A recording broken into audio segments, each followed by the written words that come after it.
¿Cómo presentar esto? Yo creo que con los sonidos directamente. Se cuenta que quizá hacia los años 80, a principios, un equipo de expedicionarios soviéticos, penetrando en lo más hondo de la Tierra, se encontraron con unos sonidos que no esperaban. Para muchos estos son los sonidos del infierno. Estén atentos, por favor.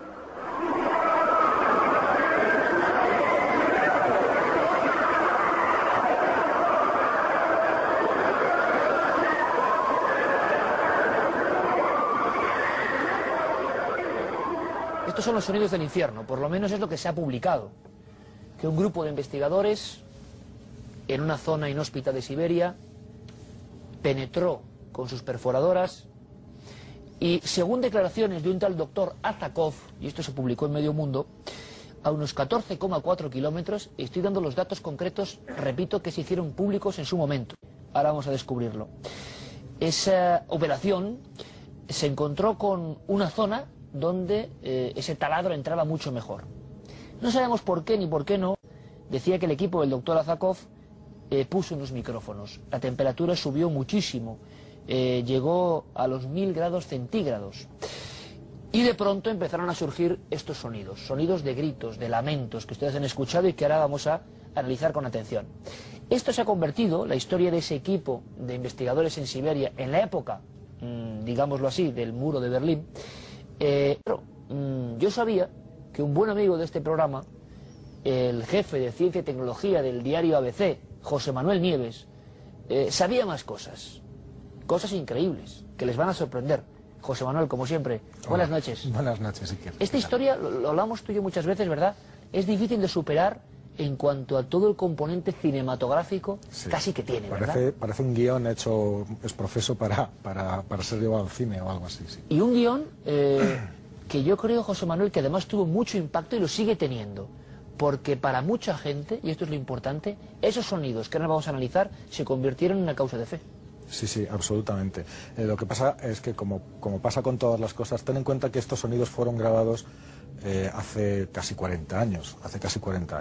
El experimento científico, o el trabajo científico al que hacías referencia, es real. Claro, esa es la primera, que yo creo que ya me quedé aquí diciendo, ¿cómo, José Manuel, que no es leyenda urbana? ¿Que no se lo han inventado unos tipos? No. No, lo que es real y forma parte de un proyecto ambiciosísimo que se hizo en la antigua Unión Soviética.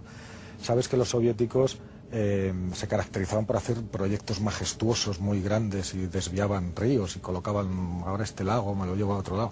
Bueno, pues uno de estos grandísimos proyectos de la Unión Soviética querían perforar la corteza terrestre. ¿Con qué objetivo? Ni más ni menos. Pues para hacer estudios geológicos, querían llegar concretamente. La corteza terrestre es una capa muy delgadita, pero que tiene entre 35 y 70 kilómetros de espesor, según las zonas del mundo, ¿no?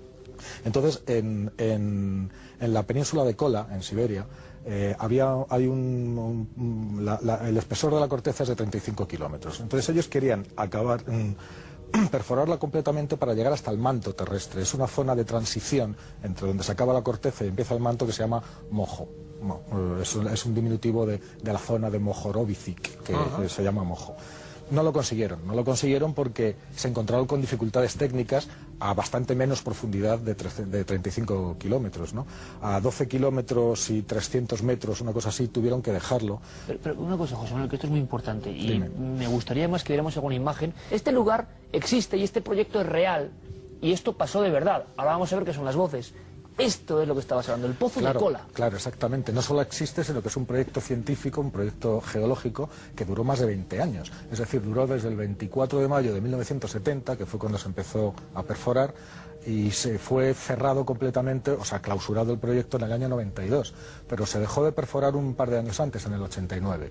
Y ya te digo, a la profundidad que antes hemos dicho, ¿no? A 12.262 Es una barbaridad, es mucho más del Everest hacia abajo, ¿no? Claro, no, de hecho, es la mayor perforación que se ha hecho hasta día de hoy. Es decir, aunque hayan pasado 40 años, no se ha conseguido llegar más abajo, perforando. Y tenemos las perforadoras, me gustaría que viéramos algún detalle de esos gigantescos taladros. Entonces la historia es que este equipo existe. Al parecer alguien es indiscreto en aquella época. La historia, creía mucha gente que era del año 90, 91, se hace pública en internet en el 95. Eso es una perforadora, claro. efectivamente. ¿Esto qué es? Esto es un taladro, esto es una broca con una serie de taladros con puntas de diamante que se utilizan para perforar las rocas. Son parecidas a las tuneladoras que hacen los túneles del metro, ¿no? Lo que pasa es que esto es hacia abajo. Y claro, imagínate bajar eso más de 12 kilómetros. Perforando continuamente, ¿no? Vale, y nos cuenta la gente de la leyenda, la información que creíamos completamente apócrifa y que es real, que llega un momento, llega una distancia de perforación donde encuentran un gran calor. Y entonces deciden cómo grabar. Pero también hablando con miembros del CSIC, el doctor Balbuena, geólogos y diferentes especialistas, os hablaban que sí, que se han hecho grabaciones, vamos paso a paso, que se ha grabado esas profundidades. Vamos, muchos científicos, y hay de todo.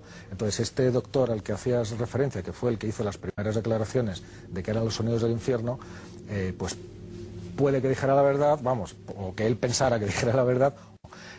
Grabaciones geológicas son bastante comunes, se hacen muchas veces. De hecho, hay grupos en Japón y grupos en Estados Unidos que utilizan las grabaciones para, digamos, escuchar el sonido de las placas tectónicas, ¿sabes?, sobre las que están los continentes, porque toda la corteza terrestre está rota en distintas placas que se mueven e interaccionan entre sí. Es decir, se chocan, se rozan, y se genera un sonido, se superponen, claro. Entonces, esos sonidos, lo que están intentando es ser capaces, a partir del sonido, de predecir los terremotos. Luego está el tema de por qué se pararon las excavaciones, las perforaciones.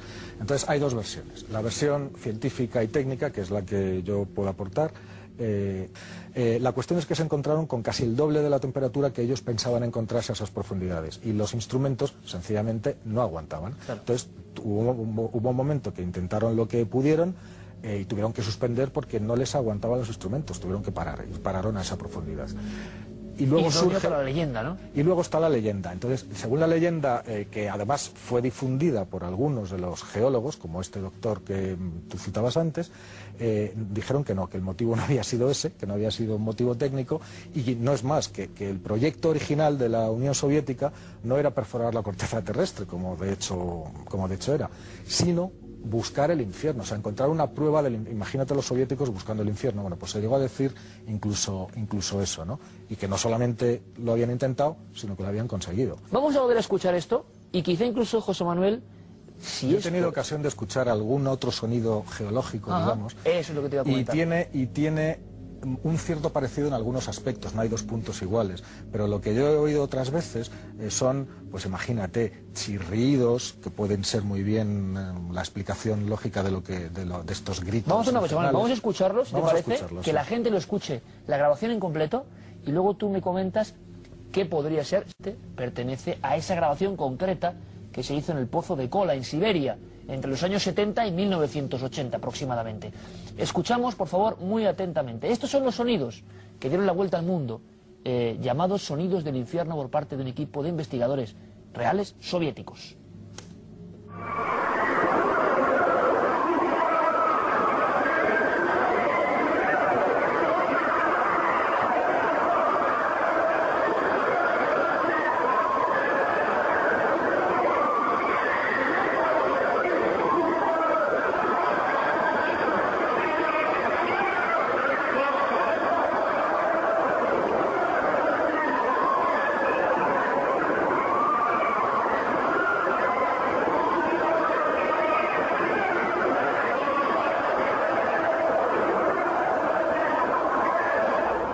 Yo creo que hay una cosa que está clara. Tú y yo que somos periodistas, tú periodista científico y siempre riguroso y desde hace muchísimos años, esto puede ser lo que sea, pero desde luego que impresionar impresiona y que está hecho, o bien porque fue real, o quien lo hizo intentando generar una leyenda, sabía tocar la fibra sensible más profunda, está claro, ¿eh? Ten en cuenta que una prueba científica, lo digo entre comillas, de que el infierno existe. Y mucha gente lo creía, se tenían algo los sonidos eran como tan reales que... Sí, porque es muy real, muy raro, tampoco es exagerado, Y claro, cuando se empezó a difundir en algunas emisoras de países del orbe soviético, pero que había más libertad, causaron un impacto y en de Estados Unidos.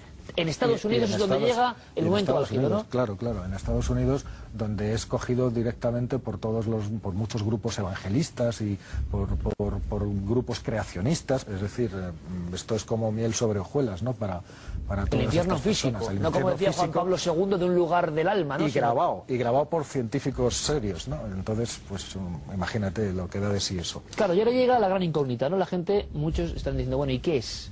No sabemos qué es.